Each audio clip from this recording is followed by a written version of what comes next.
My name is Avishai. I'm from a company called FewBytes. It's an Israel-based consulting company, mostly in the areas of operations, automation, architecture, that kind of stuff. I'm going to be talking to you about continuous delusions, or as we call CD in my company, continuous disaster. And there's a reason for that, you'll see later. But I want to start you off with a sentence that I hope you keep in your mind throughout the session, and that is quality over quantity. I don't know if you heard it before, but just try to keep it in your mind. So everybody's talking about continuous delivery. Whatever conference I go to, there's always sessions about continuous delivery. It's a hype, it's a popular topic, and always people talk about it in a technical context. People talk about what tooling you need, success stories, how they went from a deployment that took a full day to a deployment that takes 15 minutes, how they're deploying 10 times a day or something crazy. Sometimes you hear a number that's 1,000 deploys a day or things like that. Nobody's talking about the organizational implications and the cultural implications of continuous delivery and where it can go wrong and why you should introduce it nevertheless. So this talk is mostly in the cultural context. It's not in the technical context. So if you're expecting me to talk about tooling and stuff, that's probably not going to happen. But you can talk to me afterwards, of course. So I want to start you off with a small story. It's supposed to be a true story. This is a story about this guy, an agronome, that after a few years of working in the industry, decided to want to do something for the good of the planet. And he joined this NGO, and he was sent to Cambodia, to a remote village, to try to help them do agriculture in a better way. In Cambodia, those remote villages, they still do agriculture. The way you see here in this picture, manual labor, the same way they did it 2,000 years ago. It's not working very well. And this guy, he could only introduce so much because they don't have any fuel, they don't have any fancy industry, so you can't just introduce tractors and expect things to improve. What he could do was introduce better methods, better ways of doing agriculture manually. For example, grow crops in different order, that kind of stuff. And he did. He tried to teach them how to do agriculture in a better way, better methods of irrigation and so on. And slowly they saw improvement. After this first 6 months or so, they started seeing production growth. After a year, they actually saw substantial growth. After 2 years, they had a surplus for the first time in the history of this village. And for a Cambodian villager to have a surplus of food, it's not something they see every day. And what do you do with surplus? You sell it, of course. So for the first time in the history of this village, they actually had money. And if you're a Cambodian villager and you came into some money, what would you do with it? Suggestions? Anybody? Drink. Of course. Booze, gambling, hookers, that kind of stuff. Drugs, of course.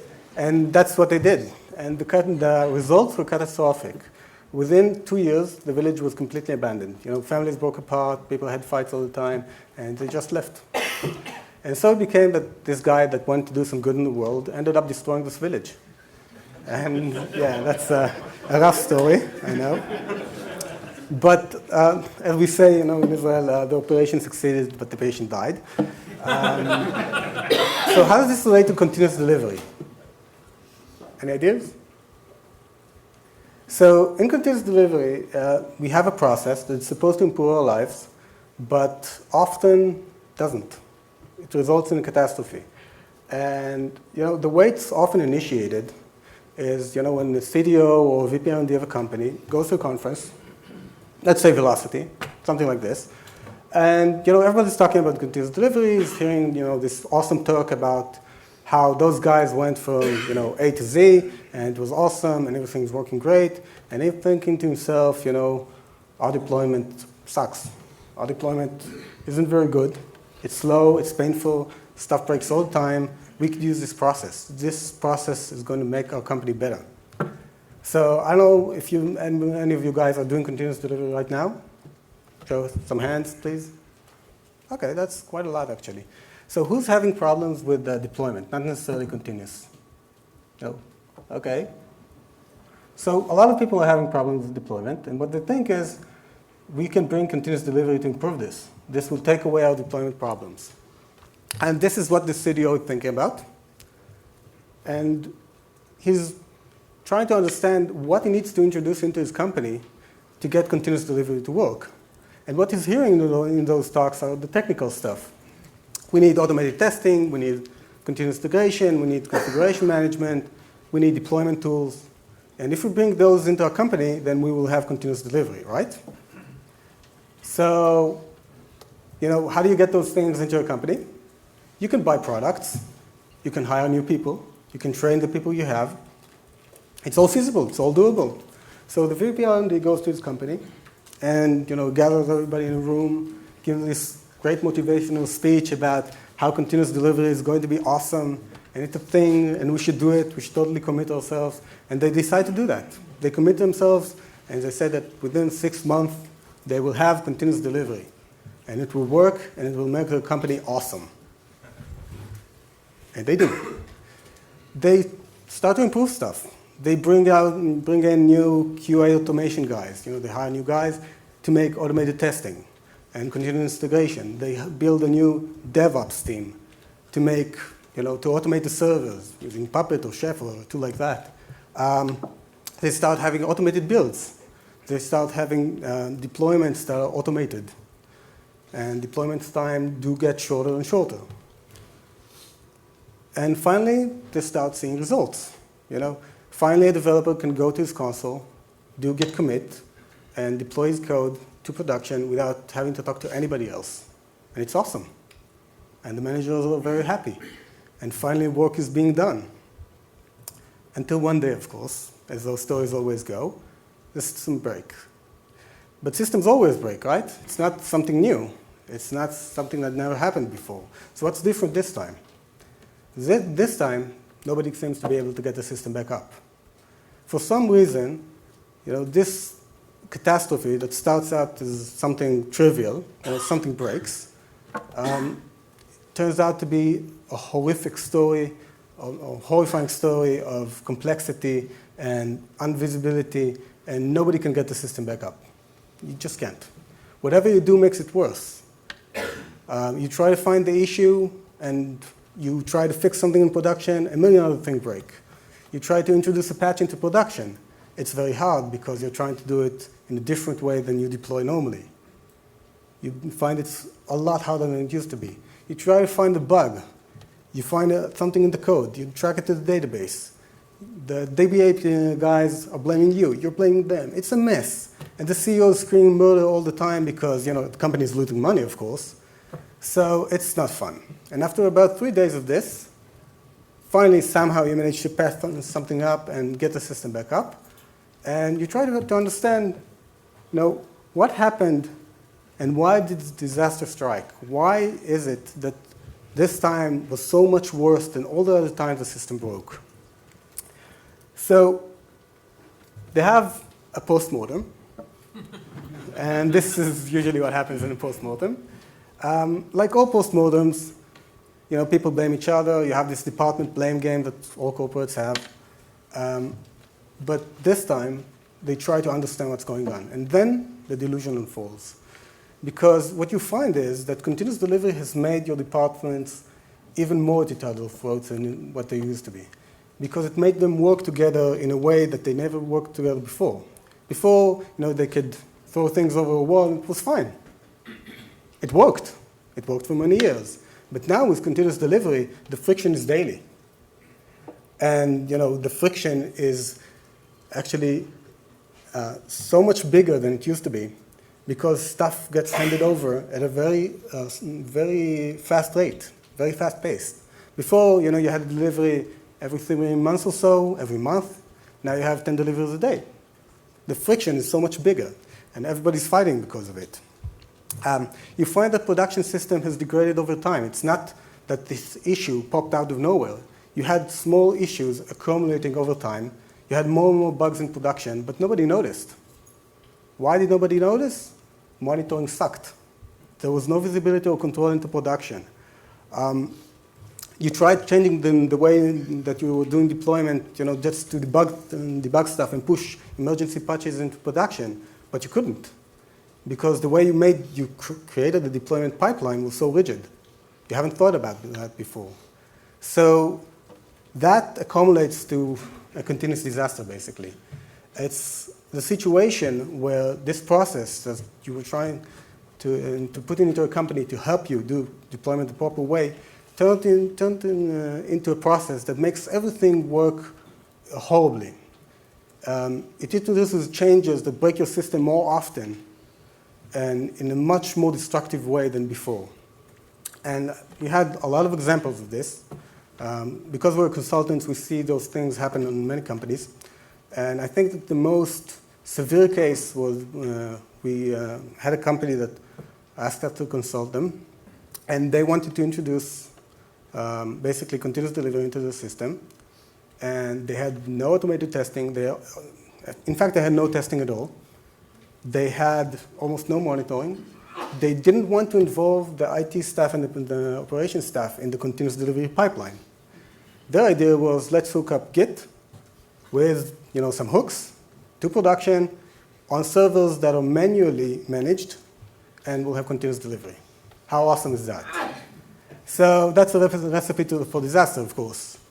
But people do that. So how do we get to this point that a process that is supposed to help us makes everything so much worse? Any ideas? They didn't start at the beginning, which is just automating things so that they are reliable and secure and you can't make mistakes. That's a good point. But why didn't they automate from the get-go? Because you're giving them something, a carrot at the end of the road, but you're not really looking at the steps. You got to walk before you run. That's a good point. And when I work with clients, I'm always trying to get them to just automate the little things and idiot-proof things. That's true. Also, automation is a mindset, and you have to get people into that mindset. Yeah? They didn't involve everyone. That's very true. I think it's partly focusing on the end goal of, people hear 10 deploys a day, but they don't actually pay attention to the foundation that's in place to properly enable that. Also true? I think sometimes it's perfect is the enemy of the good. You have to have a version and you have to iterate. That's also a good point. So, kind of bridging up what you said initially, I think a lot of times companies hit continuous delivery because they see speed as the result, and speed is not really the result of continuous delivery. What you're aiming for in the DevOps movement is to increase quality. Speed is a byproduct of the quality that you're increasing in the product. That's very true. Yeah, that's quality over quantity, of course. So this is a basic problem, Conway's Law. And if you've never heard of Conway's Law, it states that organizations are constrained to build systems which mirror the communication patterns of the organizations that build them. So to put it in another way, if you have a company that is built up of 4 disparate departments, development, QA, IT operations, and DBAs, you're going to get a 4-stage deployment process, whatever you do. The process you're going to build is going to mirror the communication patterns of the organization. Therefore, if you try to take an holistic process like continuous delivery and make it work in a siloed environment, it's doomed to fail. That's just the reality of it. If you try to build a database and you have a DBA team, you're going to get a monolithic database because you have a DBA team. That's how it's going to turn up. So this is Conway's Law, and that's the root of the problem. And the result is that once you introduce a process, a holistic process like continuous delivery, you get a lot of ping pong between teams. You get a lot of tickets throwing from one side of the wall to another. And every time you cross that wall, it's very hard. Working within a team, you go to your colleague, you say, you know what, John, can you do this for me? And he's like, yeah, sure, no problem. Everything gets done in like 5 minutes. If you have to go to another team, they have different priorities, they have a different manager, it's going to take a lot longer, coordination is going to be a problem, that kind of stuff. And the result is this. Deployment latency used to be very, very long. It used to take days to do a deploy. So that wasn't a problem. If you had a ticket that took, let's say, 2 days to get done, that wasn't an issue when deployment took 3 days. But now this deployment is taking 15 minutes, but the ticket is still taking the same amount of time. So for example, Suppose you have a feature that you need monitored, but monitoring is done by a different team. You're going to commit that code into production in 15 minutes, but monitoring is going to come much, much later. And that's going to accumulate. And that's how you get to the situation where you pushed code for months on end, and nothing was monitored. So you have to take that into account. And as much as possible, try to have day-to-day tasks encapsulated within a team. So people turn to tools to solve that problem. Is it going to work? No, it's not going to work. And why is it not going to work? Exactly for the same reason.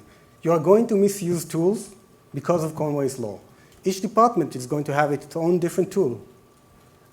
We've seen this in a lot of companies. I think that a canonical example was at a company where they used Chef to manage production servers, but the QA and development servers were managed and deployed to using Maven, because that's the tools developers like, and this is the tool operations like. So you can just imagine the friction that was there. And this is a big problem. You mentioned automation before. With tooling comes automation, and to do deployment automatically, of course, you need to introduce a lot of automation. And the problem with automation is, A, it's a mindset, and B, it forces you to hard-code assumptions about the system. What do I mean? Automation basically is a limited way of doing stuff. Humans can have variation. We can adapt. We can respond to changes in the environment. Automation cannot. Therefore, we have to hard-code our assumptions about the environment and let it execute. And that reduces operator freedom, which is our freedom to change the system. But also, it can make disasters so much worse. Who's using autoscaling, by the way? OK. So how you're autoscaling, what metric do you use to autoscale? CPU. So what happens, for example, if you have a bug, or say the database doesn't cut it, and suddenly your system starts returning errors instead of 200s? What happens to CPU usage? Goes down. So what does autoscaling do to your servers? It shuts them down. And therefore, you have an escalation of the problem. The feedback loops make the problem so much worse. And this is one of the dangers of automation. So automation is something that needs to be carefully designed. It's something that you have to do. You have to use automation. It's not a question of if, but you have to know how to do it. You have to design it, and you have to factor it into what you do. And it's a mindset you have to slowly get into. It's not something you can just bolt on. But the biggest problem is this. Wrong goals from the start. And somebody mentioned this before. So what's wrong with this goal? Anybody? Deployment doesn't give you any value. It all depends what you deploy. That's also true. 10 times a day. Yeah, that's very true. The contents of a deployment is very much, it changes very much. Yeah. You haven't suggested whether or not product really can take it 10 times a day. Also true. Your success of the project is measured by actually deploying 10 times per day, not the quality or the Oh. value it's added. That's the biggest problem. Quantity over quality. Where does the number 10 came from? When a metric becomes a target, the metric ceases to matter. Exactly. So this is the problem, one of the problems that DevOps start to deal with. You have somebody creating an artificial goal that has no relation to the business, none whatsoever. And they have this number that is completely artificial. Do we need 10 deploys a day? I don't know. Those deployments make a difference in business-wise. Do they change some kind of KPI that matters to the business? Say, the number of users that sign into the website. I don't know. Nobody does. It's a totally artificial number. It's going to focus you on all the wrong things. You're going to do a lot of meaningless tasks just to achieve this. And what are you going to disregard instead? Quality. If you're going to invest in performance, if you're going to invest in speed of deployment quality will go down. No question about it. So this is the metric, not the metric, this is a better goal. You want to be be able to deploy whenever you need to. This is not an artificial goal. You know when you need to deploy. If you have an emergency fix, You need to deploy right now. Not tomorrow, not in 10 minutes, not in a day, now. And this is the freedom you want to have. You want the freedom to be able to deploy whenever you need to. So the delusion of continuous delivery is this, that deployment is a hard problem and CD can solve this problem. And we should ask ourselves, why is deployment so hard right now?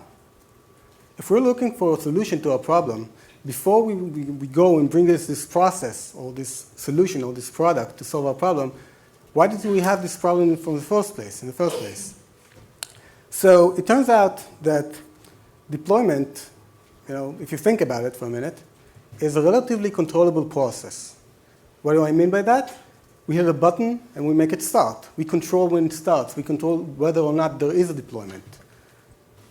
A lot of the production processes, we don't have that luxury.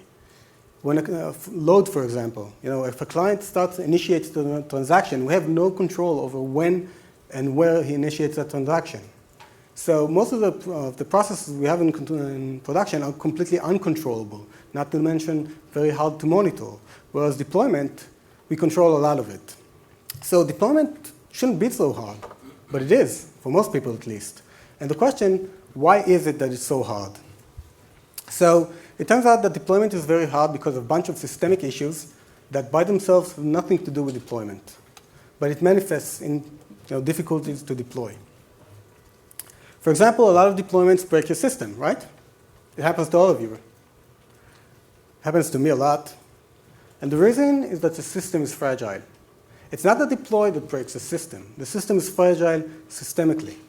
It means that load would break the system, a failed server would break the system, a problem with the database would break the system, and of course deploy would break the system as well because everything breaks the system.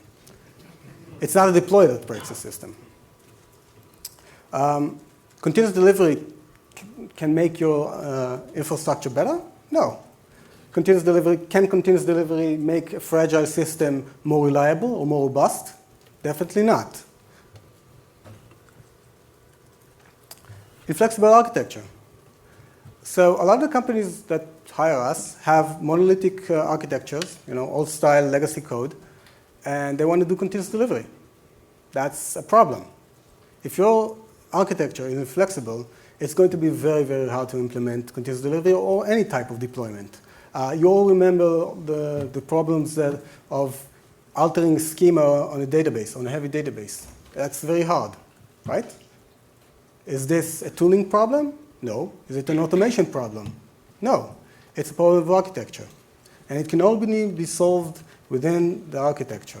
If you have an architecture that supports, for example, a database without schema, then you're good. If you have an architecture that supports reverse compatible schema, you're also good. If you have an architecture that supports multi-version, that's also good. But if your architecture does not support all of that, it's going to be very hard to deploy. Is it the problem of deploy? No. It's a problem of architecture because it means that you can't change anything else in the system, not only deploy new code. It's very hard to do A/B testing. It's very hard to introduce new features. Everything is hard in a monolithic architecture. But above all, mentality and culture. People turn to CD, to continuous delivery, thinking that's a problem of tooling and automation, but it's really a problem of culture. And continuous delivery can't solve the problem of culture. What you want to do is let continuous delivery grow from within that culture, from within the culture.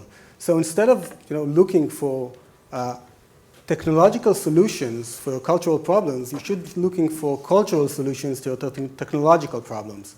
In a company whose culture is focused on continuous improvement and feedback loops, in a company that is focused on cooperation between roles rather than teams, continuous delivery is going to just grow. It's going to mysteriously appear.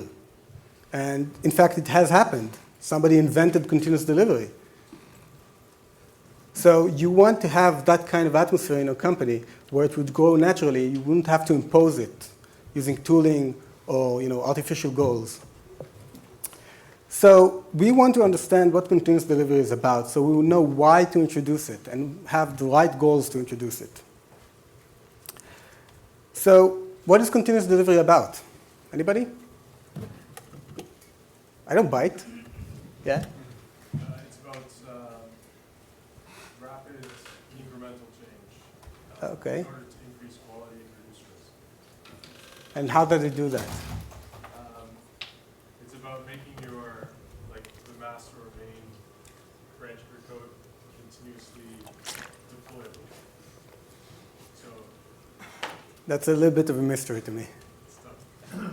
The real goal is to remove the mystery and heartache and much beer consumption to your deployment process.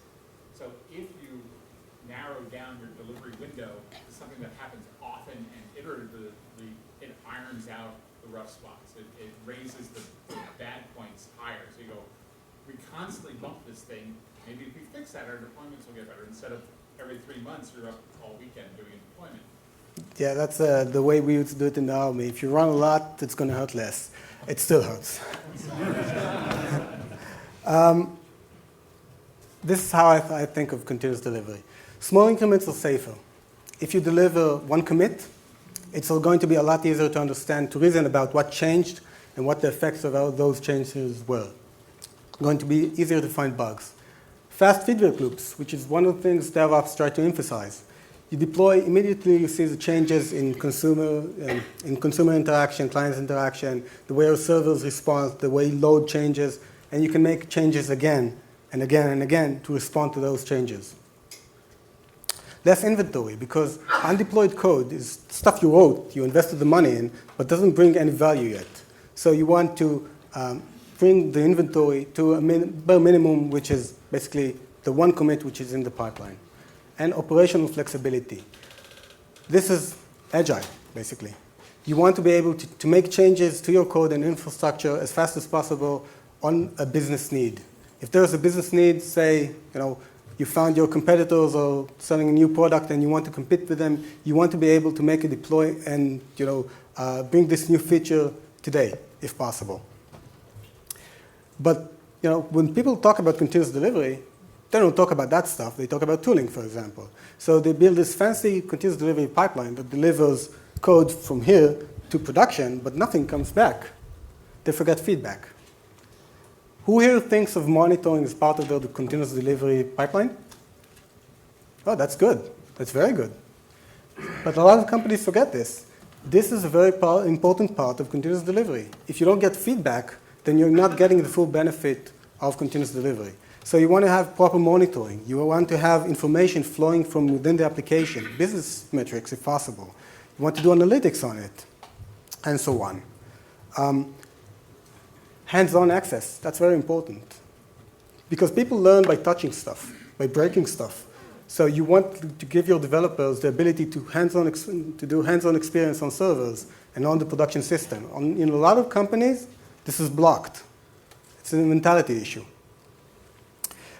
If you do 10 deploys a day, you're going to have concurrent deploys, of course. And why is that? Because the start of a deploy is objective, but the end of the deploy is subjective. You press a button, the deploy starts. You know exactly when it started, but when does it end? Does it end when the code is on the servers? Does it end when the servers warmed up? When they start getting into the load balancer? When traffic is shifted? When clients complain? What if they don't complain? So when does the deploy end exactly? When you decide that you don't need to roll back and you delete the backup of the database you took before the deploy? When exactly is that? So you're going to have a concurrent deploy, whatever you do. And if you have a service-oriented architecture, then by definition, you're going to have lots of deploys at the same time. And your architecture needs to support that. But not only that, all of the company needs to support that. Because, for example, if you have several versions of the same product at the same time, and somebody who calls support and says, I tried to do that one stuff, I clicked this button at 5:47 and it didn't work. What's the problem? And your support staff goes like, I have no idea because I don't know which version you were attached to at the time. That's a problem. The entire company is going to be affected by continuous delivery, by the increased rate of change, by the added complexity of having multiple versions, multiple deploys. It's going to be a dynamic environment, and all of your company is going to be affected, and they need to change into the mindset where they can track those changes easily. You need to expose that to the rest of the company. Don't hide it. Give support personnel, for example, the ability to track which version your customer got to. Send deployment notifications to them so they'll know something's going on. Let your PMs and your marketing staff know what's going on because they can use it to their benefit. A/B deployments, for example, is a great way for them to test out new features. If they know that you're doing deploys whenever you want to, they're going to change their their development plan accordingly. So it's going to have effects, and you should embrace those effects because this is the benefit. The bottom line, of course, is that continuous delivery is not about tooling. It's not about automation per se. It's definitely not about products. It's about control, first and foremost, orchestration, monitoring, understanding the changes and understanding the impact that deployment is going to have on your system. And it's about architecture. That's very important. And this is something you should fix before you introduce continuous delivery. It's about data mutations, push versus pull, sync async, that kind of stuff. And it's about culture. It's about Kaizen, continuous improvement. It's about sharing information, delegating responsibilities. It's about holistic view of systems. And it's a culture of DevOps. So thank you very much. I hope you enjoyed.